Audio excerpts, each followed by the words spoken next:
The subject I'm going to talk about today is war and international politics. And this is actually a talk I gave only once before, and it was the Richard K. Betts inaugural lecture at Columbia University this past November. I want to make it clear as I start that when I talk about war and international politics, I'm really talking about great power war. And it's important to understand that during the unipolar moment, which ran from roughly 1991 when the Soviet Union went down the toilet bowl until about 2017, we lived in a world where there was a single great power, which was the United States of America. That's why it was called the unipolar moment. And if you live in a unipolar world, you can't have great power politics because there's only one great power. So you can't have great power politics by definition. But we now live in a multipolar world. There are three great powers out there: the United States, China, and Russia. And we live effectively in a multipolar world. And that means that great power politics is back on the table. You can have security competition and you can have war among those great powers. And I think the subject of war and international politics, great power war and international politics, is a subject you want to think long and hard about. It's a lot like nuclear deterrence. When guys like Mike and I were young, we knew all about nuclear war, we knew about nuclear deterrence, we knew a ton about great power politics because we lived in a bipolar world. It was dominated by the US-Soviet competition. The world that most of you grew up in was the unipolar world. There was one great power. You weren't worried about nuclear war among the great powers. You weren't worried about great power security competition or great power war because it was largely irrelevant. That world has gone away, and we're now in a multipolar world. And it's a quite dangerous world, as you have surely figured out, and it's only going to get worse. It's not going to get better. But that's not my subject today. Now, the perspective I'm going to offer you on war and international politics is a realist perspective. As I'm sure everybody here knows, I'm a realist, and I'm a particular kind of realist. Mike and I have fundamental disagreements about how the world works, even though Mike is a realist. So you should understand that you're getting a particular realist perspective on the subject. Now, my talk is going to have three themes, and I'm basically addressing three issues. I want to talk first about just the essence of international politics. I want to talk a lot about the essence of politics. Two, I want to talk about the decision to go to war, when great powers decide to go to war, how they think about it. And then third, I want to talk about escalation in war. Okay, and let me just briefly tell you what the three themes are, because I'm a big believer it's very important to have a framework in your mind to begin with that you can then use to keep track of the various detailed arguments that I'm laying out. With regard to the essence of international politics, my first point, I'm arguing that war is the dominating feature of international politics. It really matters enormously. It matters in terms of influencing how leaders think, and it influences how states interact with each other, whether you're talking about an actual war or the fact that war is sitting there in the background. It is the dominating feature. And therefore, international politics, I will argue at some length, is an intensely competitive enterprise at its core. Intensely competitive enterprise at its core. So that's my first theme. My second theme, which actually runs against the conventional wisdom, is, and this is all about the decision to go to war, is that war is an extension of politics by other means. This is Clausewitz's famous argument. And it's a tool of statecraft. And it has little to do with ethics, it has little to do with morals, has little to do with international law. States go to war when they think it's in their national interest. This means, very importantly, there are two kinds of wars that are acceptable and to be expected in international politics: preventive war and wars of opportunity. That runs against the conventional wisdom, as I'll explain in great detail, in the United States of America and in the West more generally today, where those two kinds of wars, preventive wars and wars of opportunity, are ruled out of bounds according to just war theory and international law, right? And then the third theme has to do with escalation in war. And this is an argument that once you get into a war in the modern age, there's a very powerful tendency for wars to escalate to their extreme level, to their absolute level, to get total wars. Right? It's one of the main themes in Clausewitz. We don't have time to talk about this today, but if I gave you a lecture on Clausewitz, this is written all over that book. He understands that tendency to escalate. And what happens when you get in a war with that tendency to escalate is that military considerations end up dominating political considerations. Remember, with regard to my second point, I said, apropos Clausewitz, war is an extension of politics by other means. That means war, military factors, are subordinated to political considerations. But the escalation argument is that once you get into a war, once you're in it, right, the powerful tendency that exists to escalate means that political considerations get subordinated to military considerations. And my argument is this is not good under any circumstances, but it is certainly not good in the nuclear era where you want the politicians, the policymakers in charge to make sure that that war doesn't spin out of control. Okay? So those are the three basic themes that I want to develop in my talk. Okay, so let's start with the first theme, which is that war is at the core of international politics. You want to remember here, what we're talking about is the relationship between war and politics. And as we go along here, you want to just think in your mind what war, but more importantly, what politics is all about. You know, I never thought much about politics. And what if you would ask me to define politics anywhere in my life up to the time I was about 68 years old, I wouldn't have known what to tell you. What is politics? You know, how do you define politics? How do you think about politics? You want to think about politics, what it means. You want to think about international politics, and then you want to think about how war and international politics are related. Right? These are big picture issues, right? So, again, as you heard me say in my setup remarks, that war is the most important feature of international politics, and it influences how leaders think, right? It's there all the time. It's constantly influencing them, and it influences how states interact with each other, right? They're greatly influenced by this phenomenon. Now, my argument is not that we live in a constant state of war. Obviously, we don't live in a constant state of war, right? My argument is we live, again, we're talking about great powers, in a state of constant security competition. Great powers always engage in security competition. Sometimes it's more intense and sometimes it's less intense, but they always engage in security competition. And sitting in the background is the possibility of war. The United States and the Soviet Union competed constantly for security during the Cold War, and there was the ever-present danger of war sitting in the background. Furthermore, there is no question that war is an absolutely destructive and dangerous enterprise. Its horribleness is in good part what makes it so important. So I want to make it clear here, I'm not saying that this is a sport. This is like playing a football game. This is like playing the Super Bowl. This is a completely different kind of phenomenon, incredibly destructive, incredibly horrible. And furthermore, it's not only the fact that lots of damage, lots of destruction is inflicted on you in a war, or can be inflicted on you in a war, it's also the fact that the survival of the state is at risk. You never want to underestimate the importance of that dimension of the story. Survival really matters.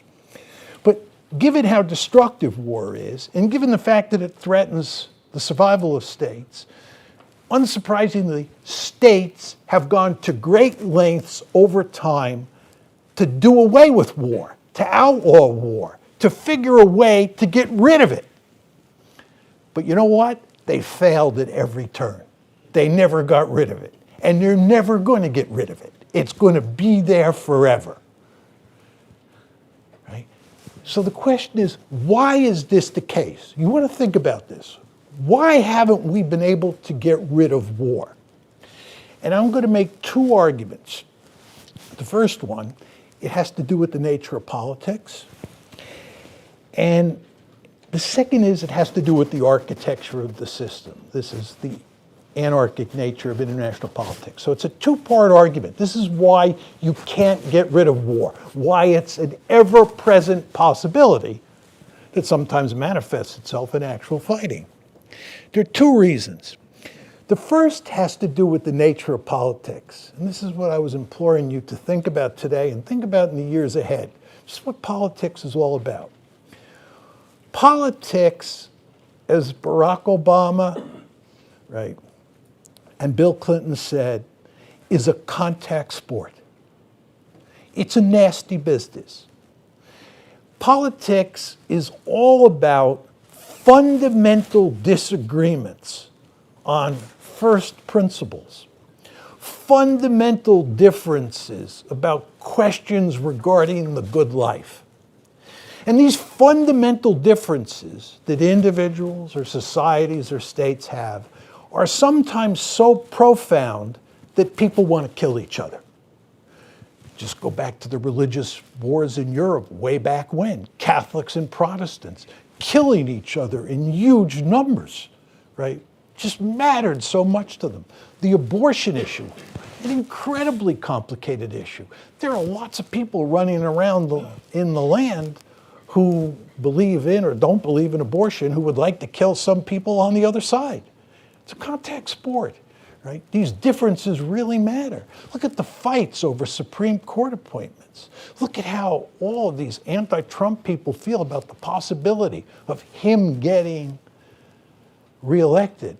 My wife, who's basically a Republican, you mentioned the possibility of Trump winning, and she gets mad at me. I said, what are you getting mad at me? I didn't vote for him last time. I'm not going to vote for him this time. She's just so infuriated at the thought of this guy getting reelected, right?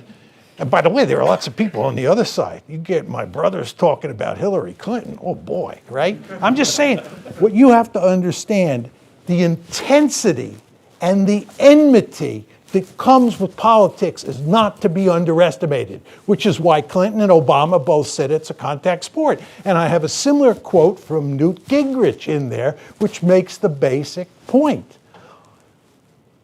That's why to make politics work, you have to have compromises. You want to understand that there are no solutions to lots of disagreements about first principles, right? There's just no solutions. There are always these intense disagreements, and the question is, how do you deal with them?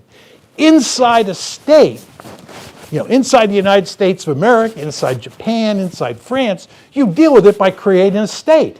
And that state protects people. It allows them to disagree, but it protects person A from an attack from person B, and vice versa, right? So you have a state.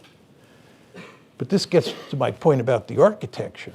In the international system, there's no higher authority.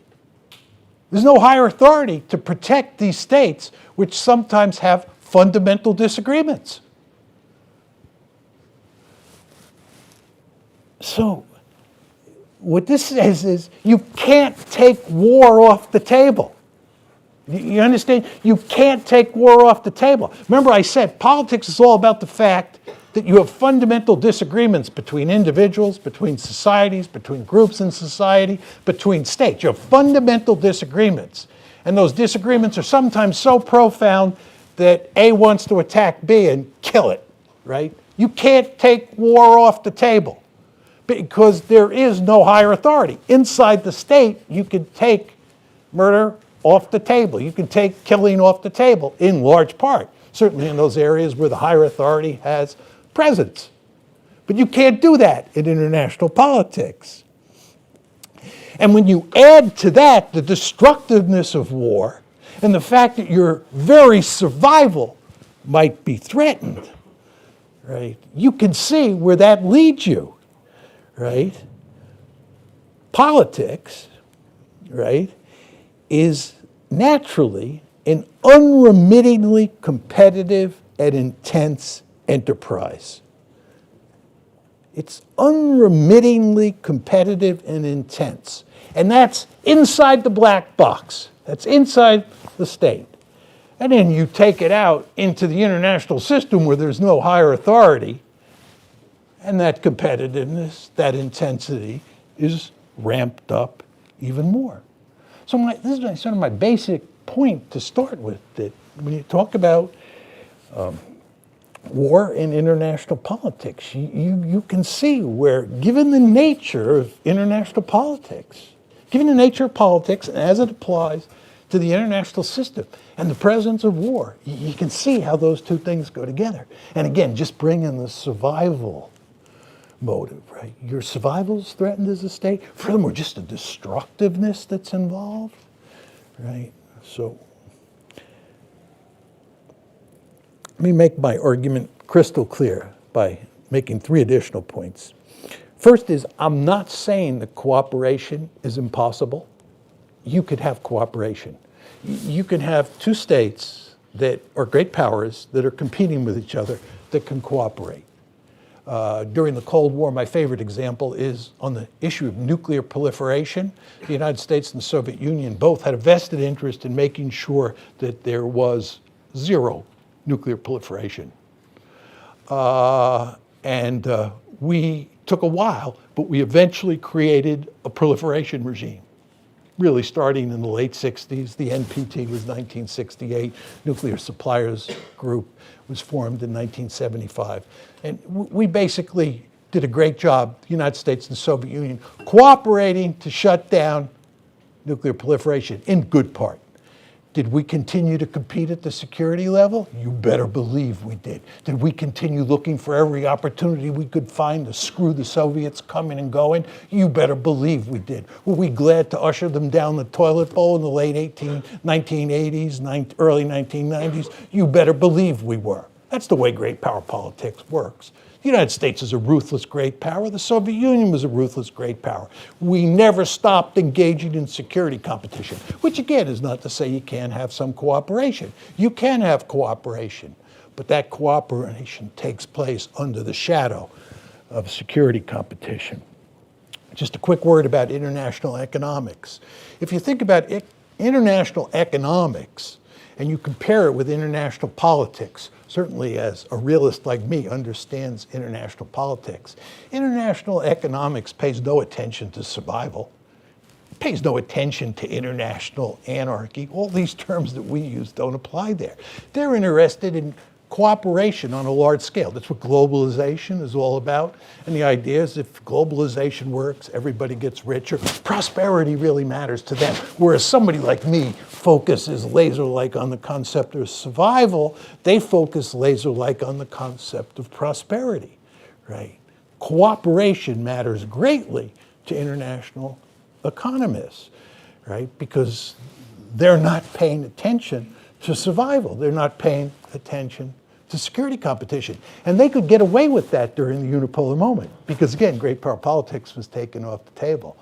But we're back in a very different world now. So my argument is that when push comes to shove, international politics trumps international economics when the two are in conflict.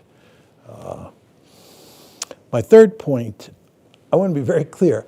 I am not making the argument that great power wars are likely. That's not my argument. My argument is the great power war sits in the background most of the time, and great power war nevertheless has a profound influence on how states behave. And the reason that great power war is not likely dovetails with another point that I made to you folks, and that is that war is so destructive. War is so horrible. The fact that it is so destructive, the fact that it is so horrible, makes it very difficult to get states to initiate it, right? And what drives that, its destructiveness, is nationalism, industrialization, and the nuclear revolution, or nuclear weapons, right? Nationalism makes wars very destructive, right? Because you're able to create mass armies and you're able to motivate those armies to hate the other, a lot of otherness at the core of nationalism. So nationalism makes wars highly destructive. Industrialization, all these weapons that are designed to kill people, running around out on the modern battlefield with all these weapons that are highly sophisticated and maximize the chances they're going to kill you. Whoa, right? So, very industrialization, and then of course nuclear weapons, right? Nuclear weapons, they're called weapons of mass destruction for very good reason. So nationalism, industrialization, and nuclear weapons make war incredibly destructive, and that makes war less likely. You understand the point? It makes it less likely, but nevertheless, it makes it as important as ever because it sits in the background. It's still a possibility. That's the basic argument that I am making to you. Okay, let me shift gears now and talk about the decision to go to war. Okay, my second theme. You remember when the Ukraine war started, February 24th, 2022. The Russians clearly invaded Ukraine.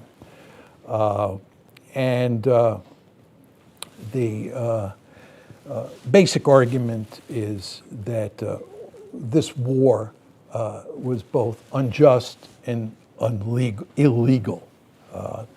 And there's just no question that almost everybody thought that the war was wrong, the initiation of the war was wrong and should be condemned. Now, why is that the case? It's because of the domination of a non-Clausewitzian view, which says that international law and just war theory should dictate when states can go to war. And I believe that almost all of you believe this, and I believe that almost everybody who's reasonably well educated and has thought about this in the West believes that there are limited times when you can go to war, or limited circumstances when you can go to war. And those three circumstances, and this is an argument based on just war theory and international law, is you can initiate a war if you have good evidence that the other side is about to attack you. This is called a preemptive attack, right? Mike is about to attack me. I can see that he has loaded up the shotgun. He's coming after me, and I just get in the first blow. So he's really initiating the war, even though I get in the first blow. That's a preemptive strike. That's okay according to just war theory. That's okay according to international law, most accounts of just war theory. Second is if we get a UN Security Council resolution. I'm unhappy with what Mike is doing. I go to the UN Security Council. I get approval from the UN Security Council. Then I am justified in attacking Mike. Makes perfect sense. Fits neatly with international law. So the first case is a preemptive strike. Second case is UN Security Council resolution. And the third is that you're allowed to initiate a war, intervene, strike into a country if it's engaging in mass murder or genocide. Right? This is the idea, if you see what's happening in Rwanda and you decide you're just going to send in the 82nd Airborne, you can do that, right? You're acting according to just war theory. This makes perfect sense to all of you. The two cases, which I've already mentioned before in my setup remarks, where you're not allowed to initiate a war, are number one, a preventive war. This is not preemptive. Remember, I talked about preemptive is where Mike's going to attack me and I beat him.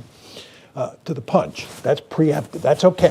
A preventive war is where I see Mike is growing more and more powerful, and I want to cut him off at the legs before he becomes too powerful. That's a preventive war, right?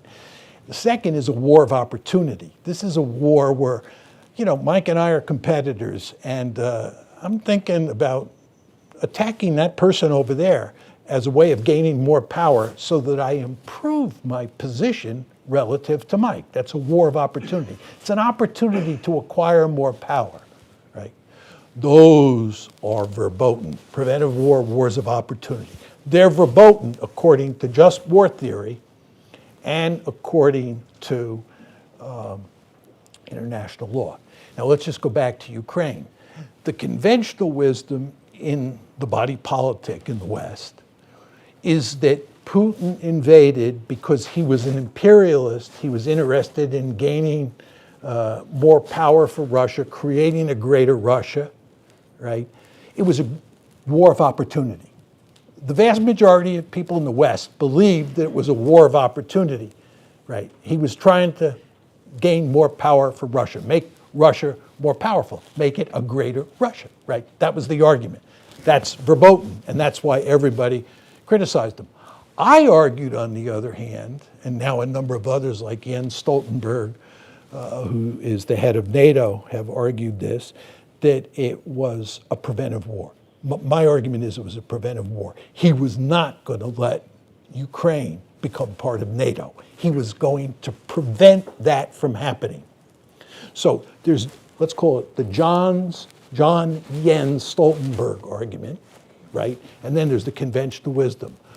Both arguments are ruled out of court according to just war theory and international law, right? Neither is acceptable, right? Both are very Clausewitzian arguments, right?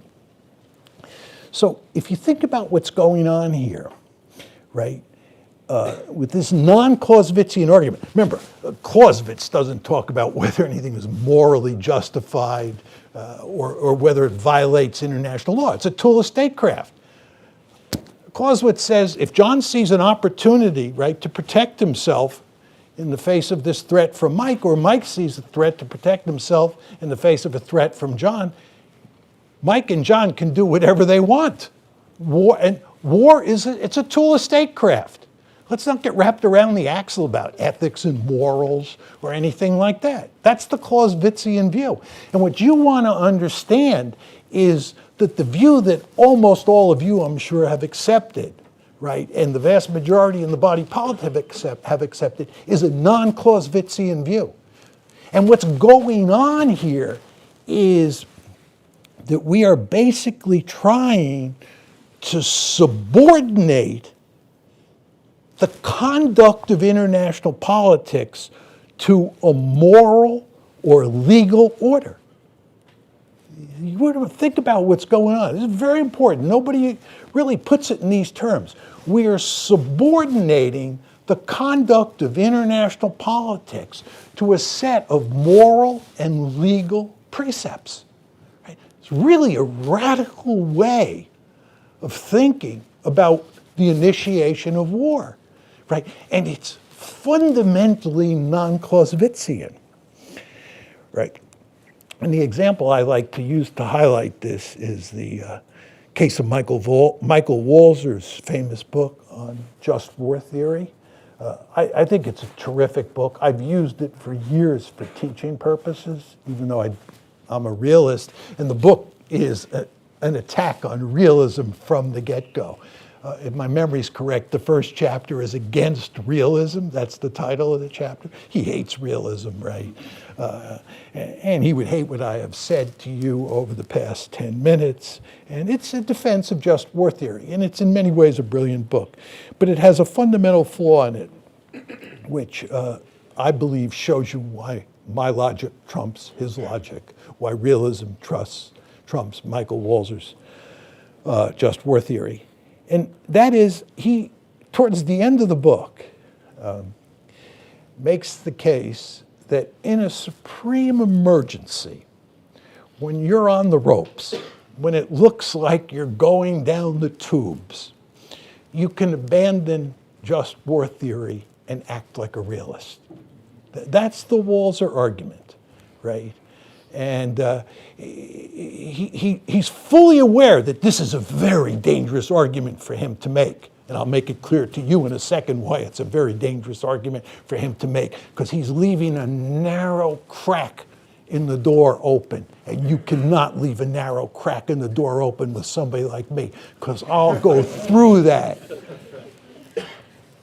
I'll go through that door very quickly, right? So what Walzer is saying, you have to be in really dire straits. You have to be on the verge of being finished off, right? And the threat has to be really of the most serious nature. And then at the last moment, you can turn yourself into a realist and deal with the problem. The problem in Walzer's argument is who in their right mind would wait to the last minute? If you're up against a mortal foe, or if you're not up against a mortal foe, you just think you might be up against a mortal foe. You've all read Sebastian's work on intentions, right? Sebastian Rosado will tell you intentions are very hard to divine with a high degree of certainty, to use his rhetoric. How can I be sure what Mike's intentions will be in 20 or 30 years? I can't know. Do I want to wait until he turns into Godzilla? No. Do I want to deal with him now when he's not Godzilla? And maybe when he's a bit weaker than me, right? So you see the problem that Walzer has. Once you say, once you have a chapter that deals with the subject of supreme emergency, and you say that in a supreme emergency, you can throw just war theory down the toilet and you can act like a realist, you leave yourself open to the argument that it's better to act like a realist early rather than at the last moment, where if you're dealing with a highly efficient adversary, that adversary will finish you off, right? So you see, this is why the conduct of international politics can never be subordinated to a moral or legal order. It just can't happen. Now, I want to be very clear here. I'm not saying that there's no room for moral considerations in international politics. My comments may be read to lead in that direction. That's not my argument. I believe that we are all, realists included, moral human beings. I believe that we all have moral compasses. And I believe those moral compasses influence how we think about the world. Okay, just want to make that clear. You understand why I placed all this emphasis on basic realist logic. But I believe at the same time, we think about the world, or at least people like Mike and I think about the world in realist terms. We also have, each of us, a moral compass. And the interesting question you want to ask yourself is, how does that realist worldview mesh with that set of moral precepts that guide your thinking about international politics? And my argument is there are three possible scenarios. The first is what the moral compass says you should do and the realist compass says you should do line up. And you have no problem fighting a war, even maybe initiating a war, right, if the moral compass and the realist compass line up. And they actually do quite often in international politics. You can do things for realist reasons that make sense from a moral point of view. Fighting against Adolf Hitler in World War II, I think it was the morally correct thing to do. Trying to contain the Soviet Union during the Cold War, I think was the morally correct thing to do. I could point to other examples. So the arrows sometimes line up. There are other cases, this is the second scenario, where moral precepts, where realist precepts just don't apply. During the unipolar moment, there's a genocide in Rwanda. You can easily deal with that genocide from a moral perspective because there are no realist considerations involved. It has no effect on the balance of power. It has nothing to do with great power politics. So there quite a few cases in international politics, certainly during the unipolar moment, but even in a bipolar or multipolar world, where the balance of power is not affected by the use of military force for moral reasons. Then we come to the third possibility, which is the trick. What happens if moral precepts and realist precepts are at odds with each other? What if your moral compass says do this and your realist compass says do the opposite? Regrettably, you'll do what your realist compass says every time. And the reason you will is because of the nature of international politics and the fact that we operate in an anarchic system. We operate in international anarchy where you have no choice. So my argument is that just war theory and international law, although they are both noble enterprises, and in certain circumstances they make good sense, when it comes to questions of war or peace, there's no way that the conduct of international politics can ever be subordinated to them. Okay, let me go to the third part of my talk, and then I'll stop. Remember I said to you, according to Clausewitz, war is an extension of politics by other means. And this is just another way of saying war is subordinated to politics, right? Politics is the main driving force, and war is subordinated to it. But as I said to you in the setup comments, when you actually get into a war in the modern world, there's a very powerful tendency for those two things to be flipped, and for politics to become subordinated to military considerations. And this matters greatly for limited wars, and I'll make clear why that's the case in a minute. If you're going to fight a limited war, you want to keep it limited, it's very important that politics be in the driver's seat. That policymakers, civilian policymakers, be in charge, and not military commanders, right? But the tendency pushes in the other direction when you're fighting limited wars. Limited wars tend to escalate, right? And this really matters in the nuclear world. I think if nuclear weapons are ever used, they will be used in a limited fashion. We can talk more about this in the Q&A if you'd like, because I can tell you how I think nuclear weapons would be used if the United States had to use them in the Cold War, if the Russians used them in Ukraine. They will use them in limited fashion, as we would have used them in limited fashion during the Cold War, had the Soviets or the Warsaw Pact more generally overrun West Germany. So you'll start with a limited nuclear war. Let's hope that never happens, but that's where you start, which is a good thing. But once that limited nuclear war starts, you do not want it escalating. You want to do everything you can to shut it down, to be honest. But if you don't shut it down, you want to keep it limited and then shut it down, right? And for that to happen, politics has to be in the driver's seat, in my opinion. Okay, now, question is, why is John arguing that you have this tendency for politics to become subordinated to military considerations? There are a handful of reasons. First has to do with military leaders. Very important to understand, and this is quite well documented, military leaders like to win decisive victories. This is another way of saying military leaders do not like limited wars. They don't like limited wars for two reasons.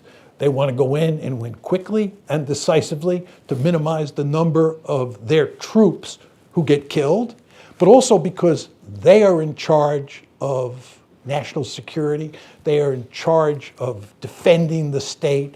They are in charge of fighting and dying to protect the state. And if there's a threat out there, they'd like to finish that threat off once and for all.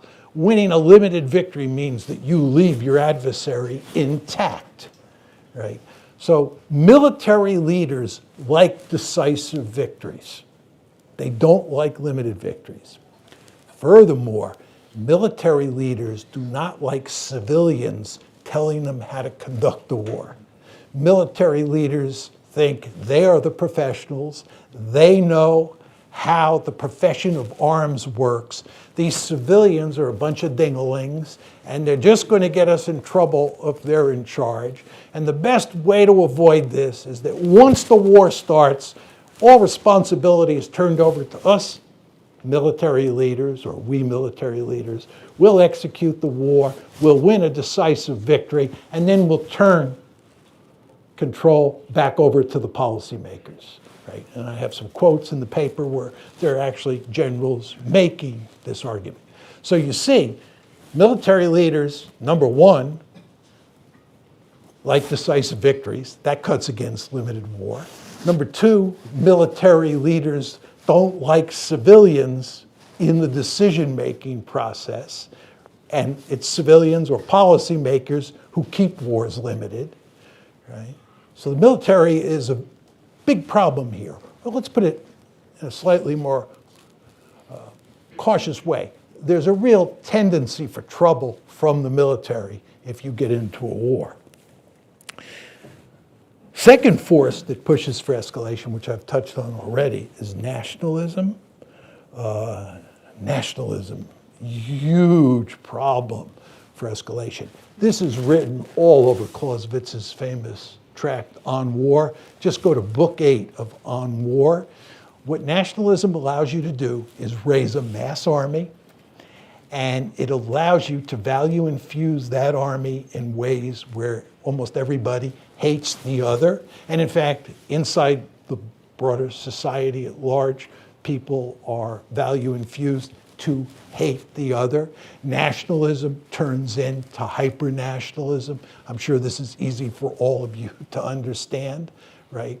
And the reason that France was so hard to beat, it took roughly 6 balancing coalitions to finish off France.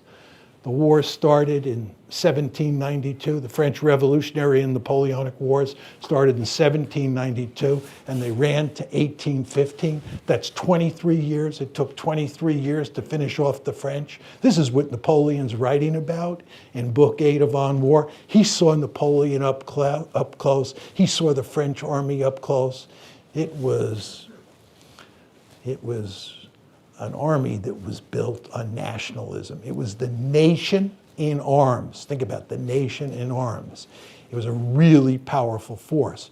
And it was bent on dominating all of Europe. And this is why Clausewitz is very, very important for making the argument that war's natural tendency is to escalate to the absolute level. And I believe this is why Clausewitz says that war is an extension of politics by other means. He wants to make it clear that policymakers should put limits on it, because he understood how powerful the tendency was to escalate to absolute war. So nationalism is a huge problem in keeping wars limited. There are other ideologies that matter, right? First of all, you get a case where you have Nazi Germany up against fascist Germany. Against communist Soviet Union. Fascist Germany, Nazi Germany up against the communist Soviet Union, right? That is going to push the war to escalate. And you have nationalism in that case as well. Then you have other ideologies like the United States, right? The United States is a liberal state. It has a crusader mentality. If the United States is in a world where there are not many checks on its ability to use military force, it'll be running all over the world trying to turn countries into democracies, right? And then finally you get eliminationist ideologies like Nazism. It was eliminationist ideology. So you can see in addition to nationalism, you have this other ideological dimension. And the point that I'm trying to make to you is that what this does is that it pushes states to pursue total victory. And then finally, in comes the dynamics of war. Dynamics of war. First of all, if you win a limited victory, you're going to launch a limited war, you win a limited victory, in many cases, you're then infected by the victory disease. The victory disease says, I did pretty well this first time. Let's escalate and do something else. You know, we originally, when we entered the Korean War, our goal was to push the North Koreans back to the 38th parallel. But then MacArthur launched this brilliant offensive that resulted in the landing at Incheon, and we won this stunning victory, and he and the Truman administration decided that we should cross the 38th parallel and head up towards the Yalu River, right? This is the victory disease. So the point is, talking about the dynamics of war here, that even if you win a limited victory, right, you sometimes are tempted to expand your success. Then there's the whole question, if you fail, if you launch a limited war, you fail, right, then there's a powerful incentive to up the ante so that you can rescue the situation, right? And then finally, there's the phenomenon that Alex Downs talks about in his brilliant book on civilian victimization in war, which is that when you get into a protracted war, when a country gets into a protracted war, it's not on the verge of winning a quick victory. It almost automatically goes on a rampage and starts murdering large numbers of civilians because the view is that's a good way to get out of this protracted war. That's the solution, right? To turn to killing large numbers of people. For those of you who haven't looked at Downs' book, you should really look at it. Because Downs, by the way, concludes that there's no difference between democracies and non-democracies. In fact, he argues, if anything, democracies are more likely to behave in barbaric fashion than non-democracies. But the point is, if you're in a war, you're in a modern war, and your side is stymied, and you're looking for a way out, what invariably happens is you turn to killing huge numbers of civilians. Just think about the use of the atomic bombs against Japan in World War II. Japan was on its knees in early August 1945. It was kaput, right? And we thought that to get it to finally surrender, we might have to invade the Japanese home islands. And the thought of invading the Japanese home islands was so antithetical to American policymakers, both in the military and in Washington, that we dropped 2 nuclear weapons on Japan. Again, the war was won by August 1945. Japan was on its deathbed, but we couldn't get them to say, I quit. Couldn't get them to say, I quit. And we did not want to invade the Japanese home islands. So to avoid those American casualties, this is the Downs point about protracted wars, to avoid those American casualties, we dropped 2 nuclear weapons on Japan. And, but anyway, so just my bottom line here is that given the interests of military leaders and how they think about the conduct of war, in terms of their views of decisive victories and civilian interference in the enterprise, given nationalism, given other ideologies, and given the dynamics of war, it is difficult to keep wars limited in the modern age. And my argument is that this is of enormous importance when you live in a nuclear world. It's of enormous importance when you live in a non-nuclear world, but it's of even greater importance when you live in a nuclear world, because it's important that we keep that war limited. This is why you want to pay a lot of attention moving forward to understanding the dynamics of escalation. And you want to think about how war ceases to be, right? War ceases to be subordinate to politics in these situations, and that's not a good thing. My conclusion, very quickly, is that conflict is endemic to politics. Conflict is endemic to politics. And to put it in slightly different terms, war is endemic to international politics. This is John's main message. Conflict is endemic to politics. War is endemic to international politics. And once war is endemic to international politics, fear is in the air. Fear that your survival is threatened. Remember, fear that your survival is threatened. There's no Leviathan. There's no night watchman. And once survival is on the table, we're in a Clausewitzian world. Don't tell me you can't have preventive wars. Don't tell me you can't have wars of opportunity.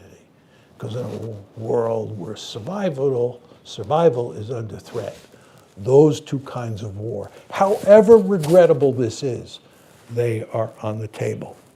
Bottom line, war can never be eliminated from international politics, and political considerations will always trump economic considerations, legal considerations, and moral considerations when they are in conflict. Thank you.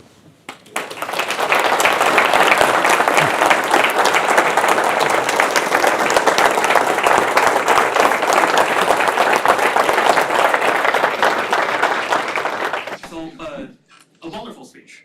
Two questions, brief. The first, on the matter of origins of great power wars, who speak for offensive realism? Is your theory of is a calculated aggression in the book, the wars of opportunity, or Sebastian's or Del Copeland's preventive war? I think there is some inherent contradiction between the two, like offensive realist explanation of the origin of a great power war. And second, I think with Peter Campbell, right, wrote a book in 2020 arguing against the traditional conventional wisdom that the military leaders are less like realists than the civilian leaders. He made two arguments. First, the military leaders are often they believe in the core concept of realism more than civilian leaders. And second, they are often on the driver's seat of changing military policy. Like, how do you see this kind of a new challenge? Don't sit down. Let me just ask you a question. You talked about preventive war and wars of opportunity, and you said there's a contradiction there. I mean, I wasn't sure what your first point was. Like, who speak for like offensive realist theory of origin of great power wars? Well, I would just say to you that the argument I tried to make today, and I think most realists would agree with, is that those are two distinct kinds of wars, wars of opportunity and preventive wars. I don't think we disagree there. And almost any realist could or can or does say that those two kinds of wars exist. I think, just to take Dale, I think Dale focuses much more on preventive war than anyone else.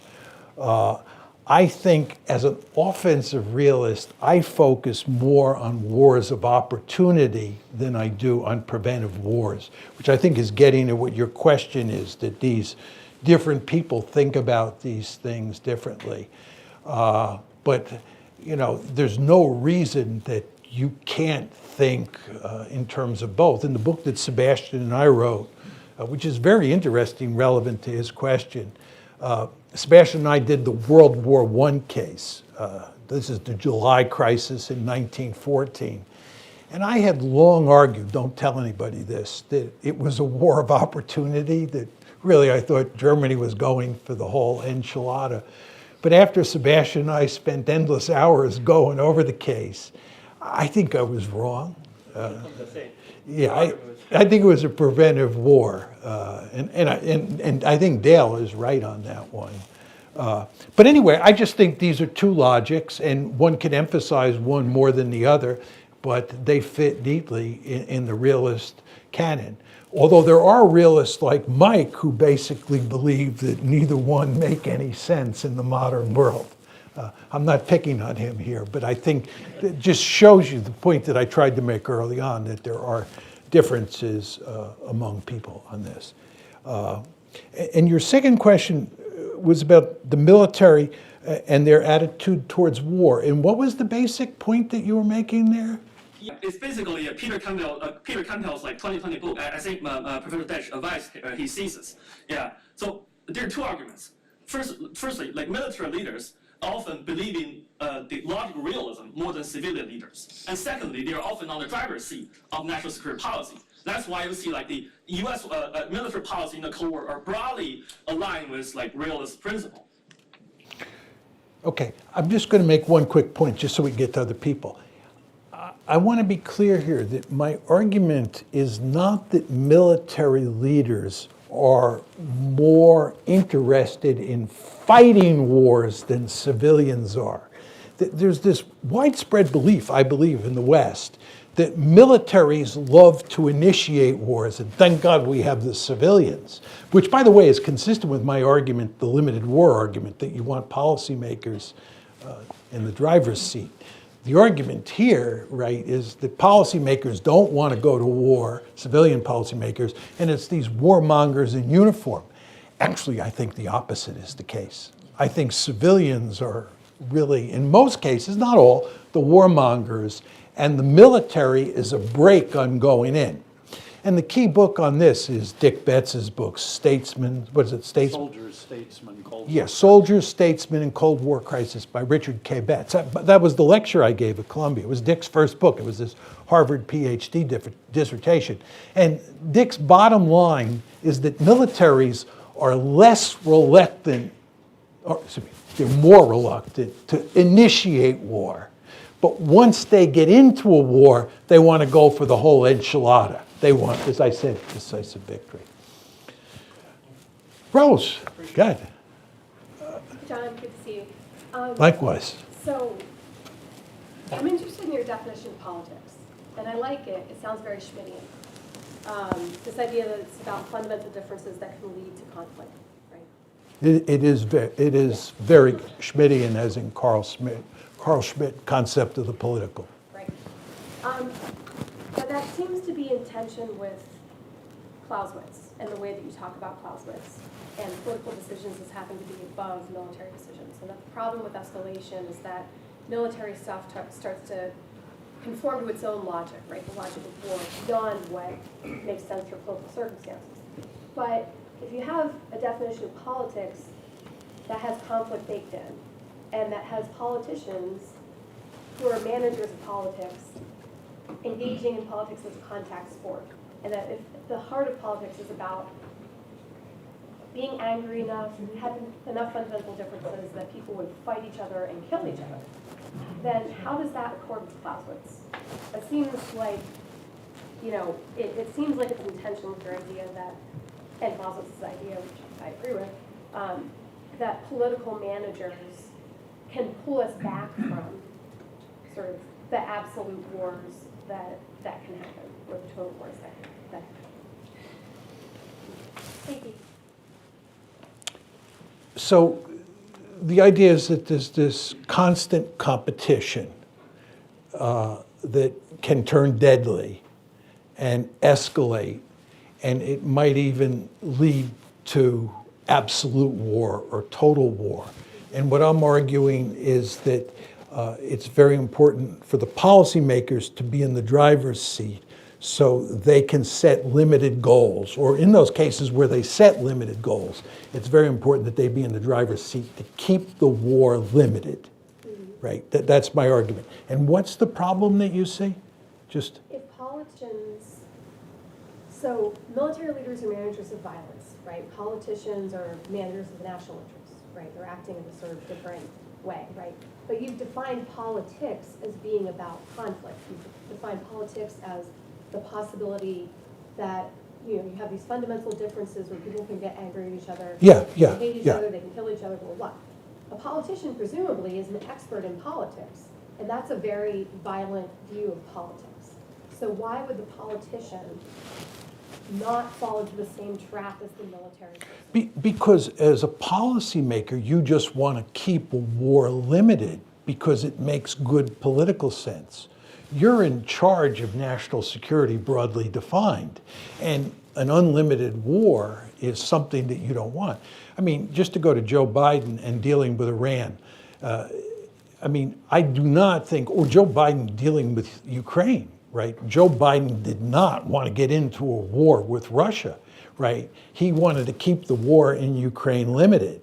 If he uses military force, Joe Biden, against the Houthis or against Iran, let's say, in the days ahead that he launches a limited set of attacks against Iran, he is going to want to keep that limited. That makes perfect sense, doesn't it?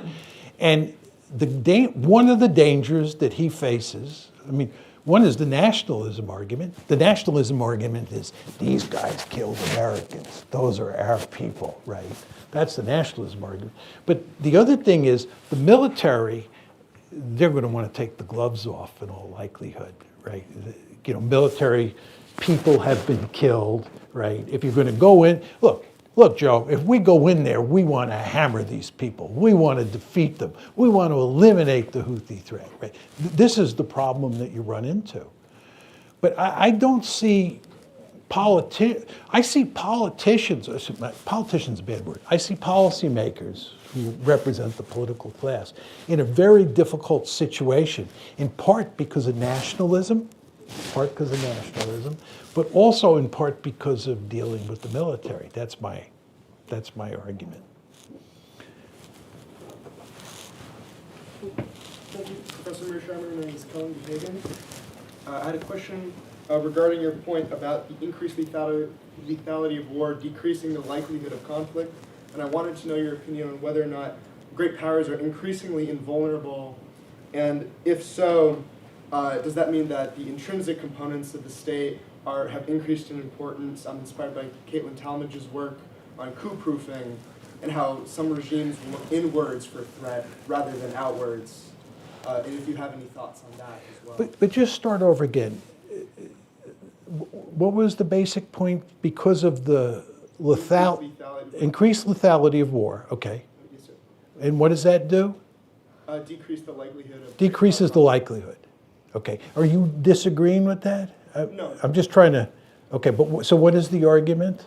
That if it decreases the likelihood of war, then it means that great powers have a greater incentive to look inwards for threats rather than outwards. You might agree with that. But the point that this is what the first part I tried to make, it decreases the likelihood, okay? But the threat is there. That's the point. And by the way, Rose, this is the Schmidt point too, right? It's the idea that war is sitting there in the background, right?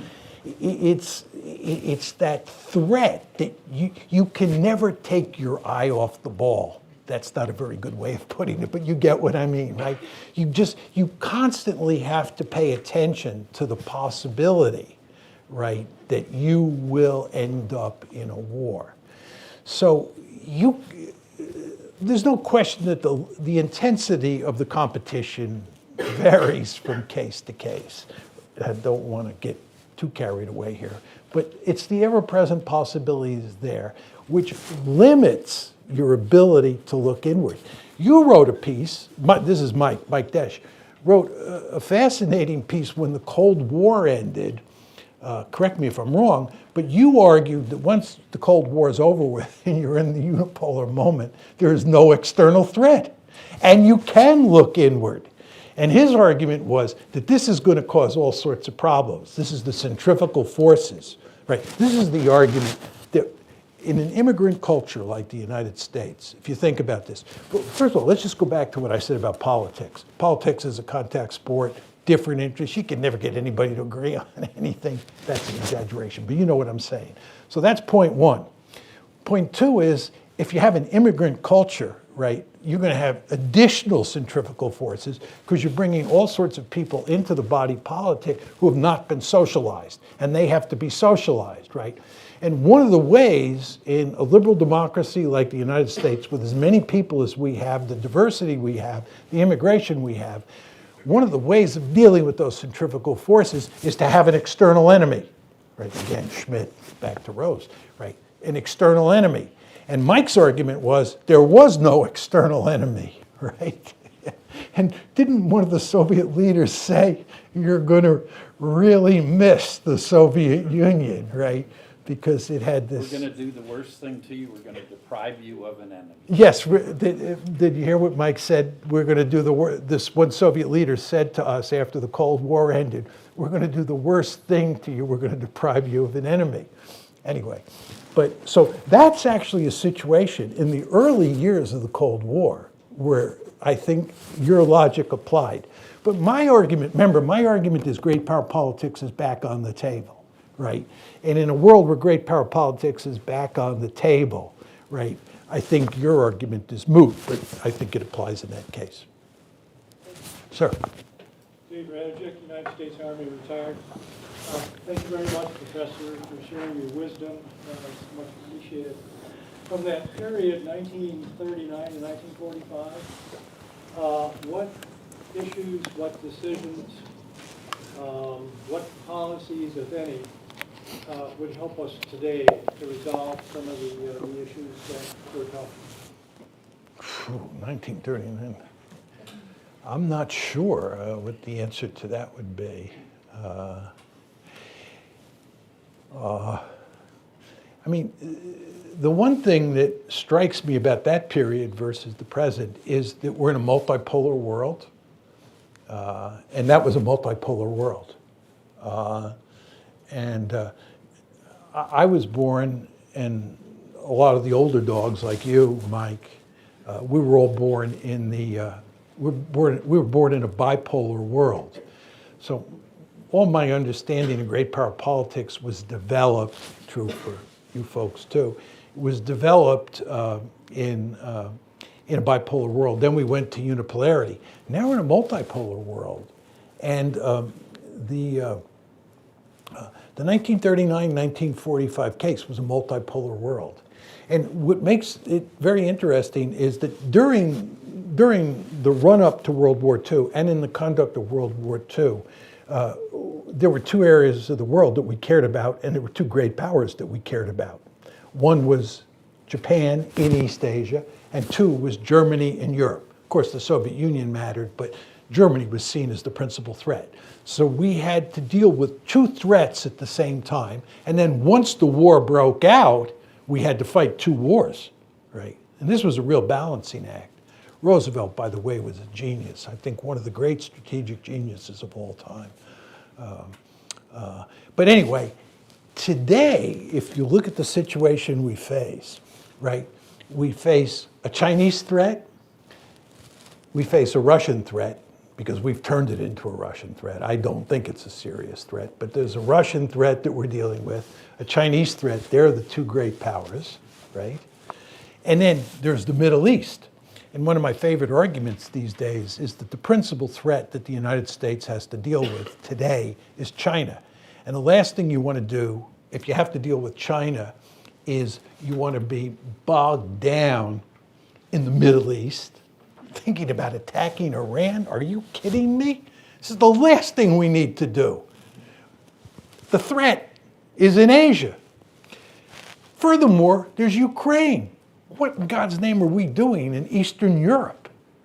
It just doesn't matter. The idea that the Russians are a potential hegemon, a peer competitor, come on. They're stuck in Eastern Ukraine. They can't even get out of Eastern Ukraine. I'm going to worry about them. I'm worried about China. So you see the balancing act here? Furthermore, to take it a step further, let's go back to World War II.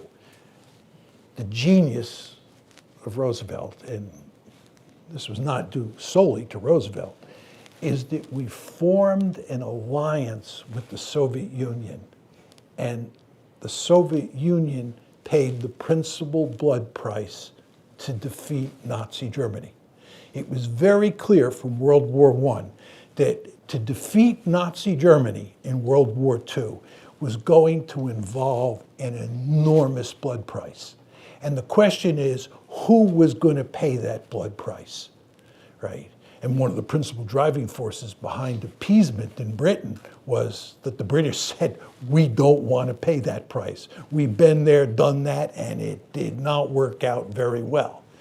Well, it was the Soviet Union that paid the blood price. You all know that roughly 24 million Soviet citizens died in World War II. That's military plus civilians, right? unbelievable. Unbelievable blood price. When we land on the beaches at Normandy on June 6, 1944, this is less than 1 year before the war ends. The war ends in Europe on May 8th, 1945. We land on the beaches at Normandy, June 6, 1944. That's less than a year before the war ends. At that point in time, 92% of all German casualties were on the Eastern Front. 92%. They paid the blood price. What am I saying? If you're the United States of America, you want to ally with Nazi Germany. You want to ally with Nazi Germany. This is one of those cases where you're doing kind of the morally incorrect thing, ally with the Soviet Union. You end up allying with the Soviet Union against Nazi Germany, right?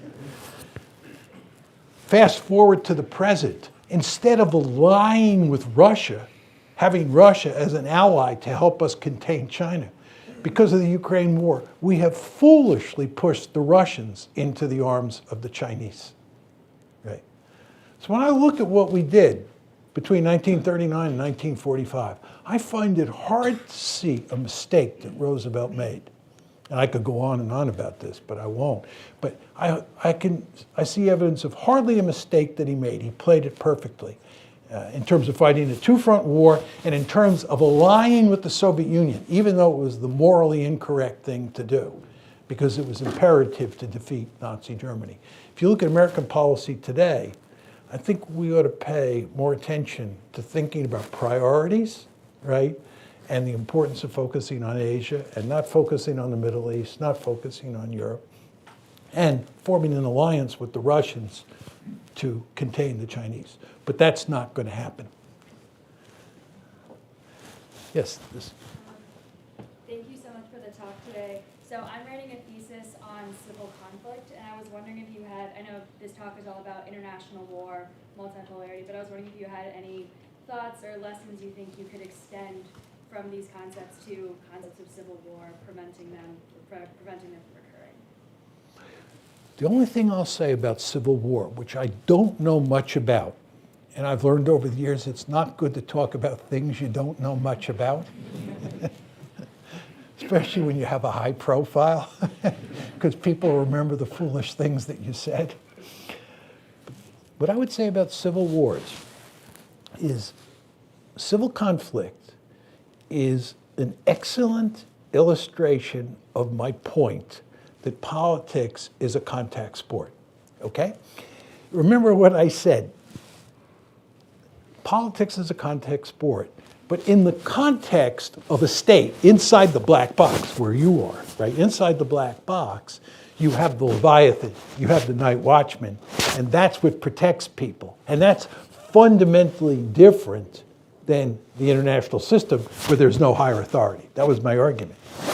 But the fact that you're studying civil conflict tells us that even when you have a night watchman, and even when you have a Leviathan, war or conflict still breaks out, which just goes to show you how intense and how much enmity there can be inside the black box.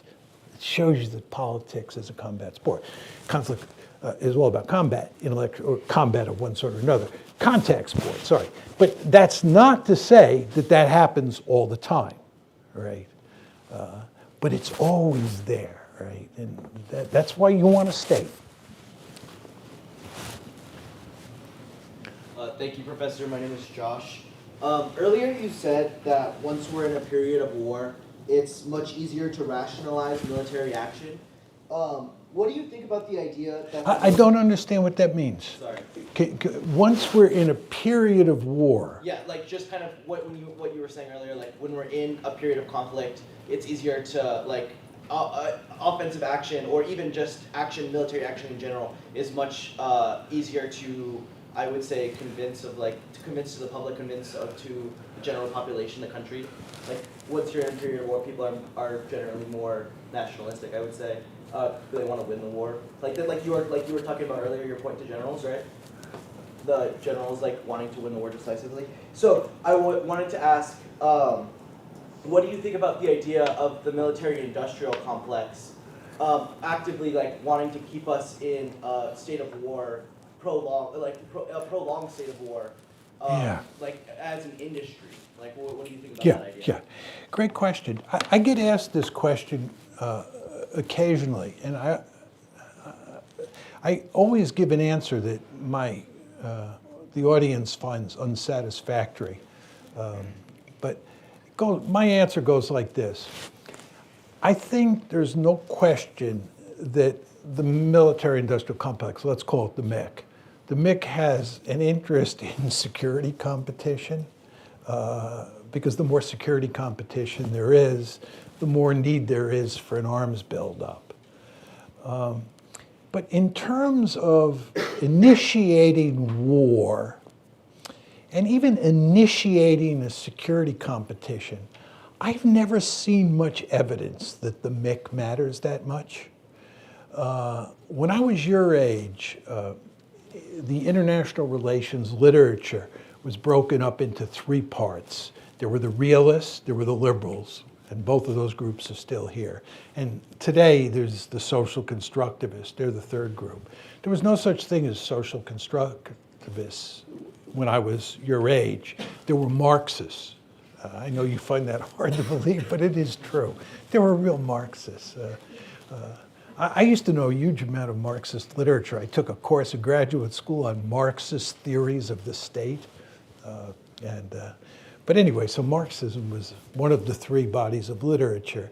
And there were some people in that bailiwick who tried to make the argument, unsurprisingly, that it was the MIC that was really driving American foreign policy.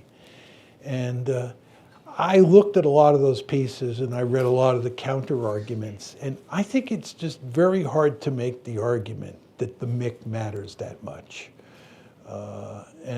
If you can find the piece that makes the argument that the MIC is really driving America's aggressive behavior abroad, I'd be more than happy to sort of read it and change my mind if it was a convincing argument.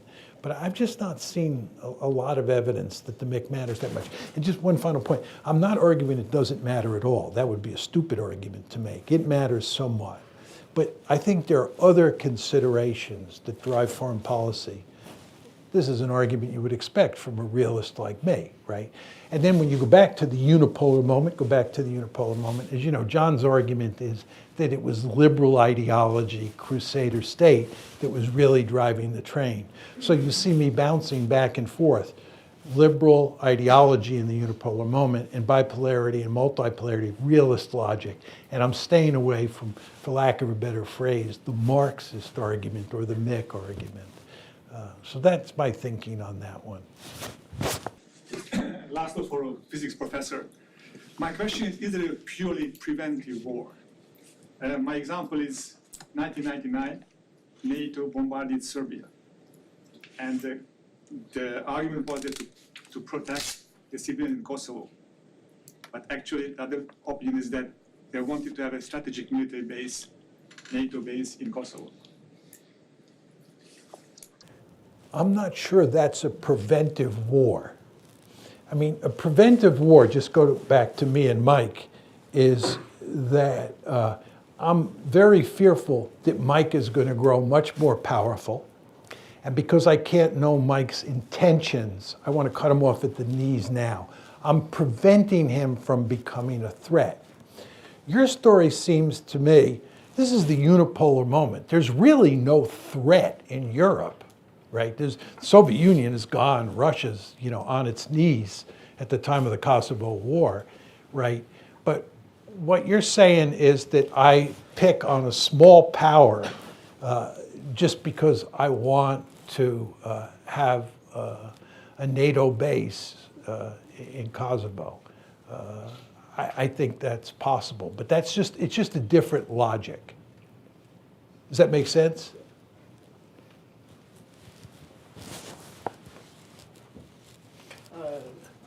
Thank you for your talk, Professor. So, you defined the unipolar moment as starting around 2017. But so, do you think that U.S. policymakers have embraced the end of the unipolar moment, or are we still thinking in terms of the United States being the preeminent power, or there just being Yeah, like more yeah. bipolar system? Did everybody hear his question? Yeah, okay. Excellent question. 2017 is when Trump comes to power. And Trump jettisons our policy of engagement towards China, and he develops a hard-nosed containment policy, okay? And a lot of people argue that if Trump came to power in 2017 and unipolarity ends in 2017 and he abandoned engagement in favor of containment, it's Donald Trump who's responsible for the end of unipolarity. That's not an argument a realist like me would ever make, because for me, unipolarity, bipolarity, multipolarity, these distinctions are a function of the structure of the system. It's a function of the growth of Chinese power and the resurrection of Russian power under Vladimir Putin, right? That by about 2017 creates a world where in relative terms, relative balance of power, China and Russia are back in the game, or Russia's back in the game and China is in the game for the first time in centuries, right? So you then have three great powers, but it has to do with the wealth and population size and the military might of these countries. It's not Donald Trump. And the interesting case here is Joe Biden. And we'll talk about the Chinese case. Joe Biden was, as the head of the Senate Foreign Relations Committee and as vice president, an arch proponent of engagement with China. He thought that this is based on the liberal policies. The idea was that you could help China get rich, help it get prosperous, integrate it into international institutions. It would become a responsible stakeholder, and as it grew more prosperous, it would turn into a democracy. This was what engagement was all about. A realist like me, I argued for a long time. Everybody thought I was crazy, but I argued for a long time. This is a remarkably foolish policy. The idea that you would help China grow into a very powerful country when you can't know its intentions, and in fact, I know what its intentions will be, right? And furthermore, how do you know it's going to become a democracy? And as you all have noticed, it has not become a democracy. So anyway, Trump jettisoned engagement. Trump lasts for 4 years, and Biden comes into power in 2020. So the question is, what does Biden do? Does Biden go back to engagement, or does he follow in the footsteps of Trump? And actually what he does is he doubles down on Trump. He's actually tougher on the Chinese than Trump was, right? And this, I think, supports my structural argument, right? My realist argument that it's not so much Biden's beliefs, right? He believed in engagement at one point, but China had become powerful enough by the time he moved into the White House in January 2017 that he had to pursue containment. Now, just one other point on this. It bears on your question, which is a fascinating question. Ukraine. I believe that the Ukraine crisis, the Ukraine war, is a vestige of the unipolar moment. And it's when liberal ideas were in the driver's seat, right? The liberal ideas that underpinned engagement underpinned the Ukraine war. Now you're saying to yourself, why is John saying that?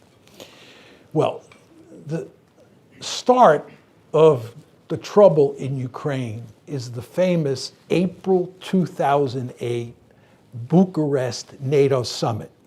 Remember, George Bush gets defeated. He doesn't get defeated. He runs out of his 2 terms in November 2008, and Obama wins. So George is going out in January 2009. He wants to leave a legacy. And in April 2008, he pushes NATO expansion into Georgia and into Ukraine down the throats of Angela Merkel and Nicolas Sarkozy and the Europeans more generally. They do not want to bring Ukraine into NATO, but Bush wants to. So that's when we decide to do it. It's very important to understand that there is no evidence I have ever seen that it was designed to contain Russia. We did not consider Russia a threat at the time.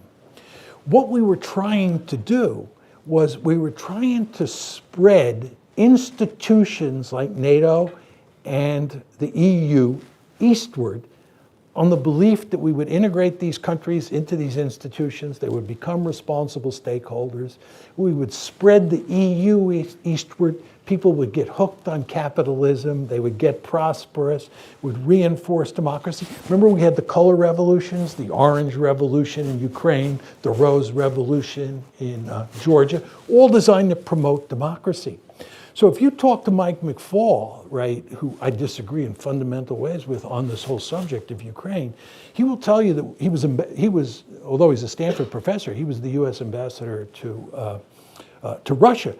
Mike will tell you that he talked to Putin and told Putin that he had nothing to fear from NATO expansion, that the United States is a benign hegemon, and it was basically spreading liberalism eastward, and it wanted to create a giant zone of peace in Europe where Eastern Europe looked just like Western Europe. It was kind of a seamless web. That was the goal.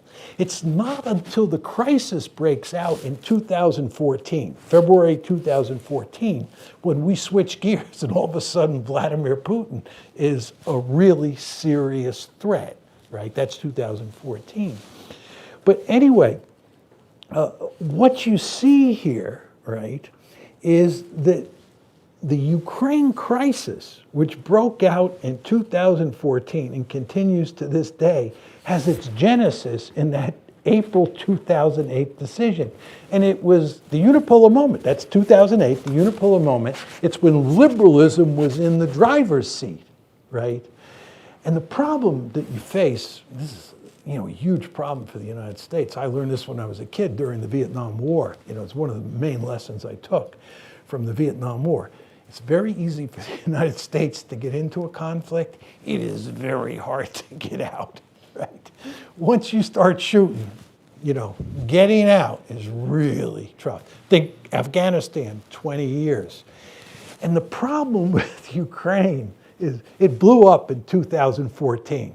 So John writes his piece. This is the piece that you were referring to that I wrote in 2014. John says, we should back off here, right? This is going to lead to no good, right? But we doubled down, right? We're still in the unipolar moment, but we're, heading at it. We doubled down.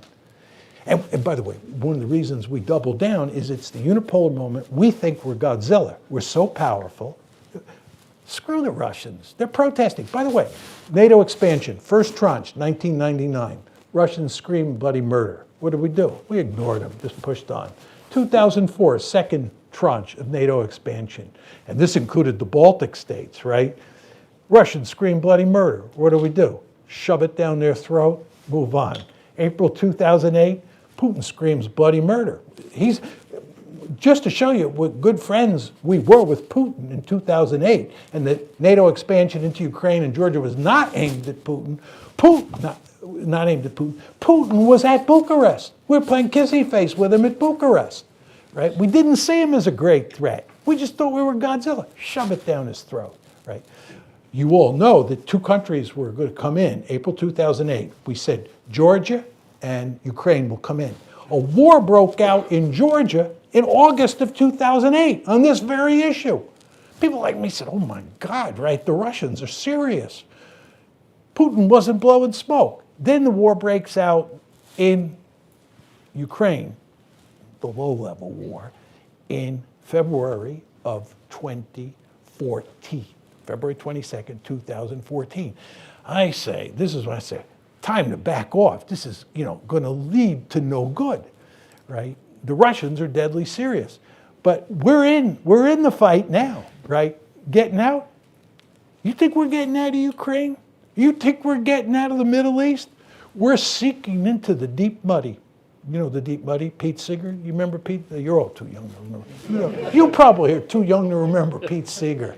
I heard about him. I read about him in history. This gentleman looks like he remembers Pete Seeger. Sinking into the deep muddy, right? We're in the deep muddy in the Middle East. We're in the deep muddy in Ukraine, right? I know you want to get out of here. Will you give me one more minute? Please. We're going to have one heck of a time getting out of both of these places. You look at the Middle East, it's just, going up and up and up. And these people are going to fight back, right? And for us to just sort of say, this is the end, we're getting out of here, good luck. Anyway, I just want to say, before you say anything, thank you all for coming and listening to me. Thanks for the great questions. I thoroughly enjoyed this, and I'd stay for another half hour if it wasn't for this guy. Thank you very much.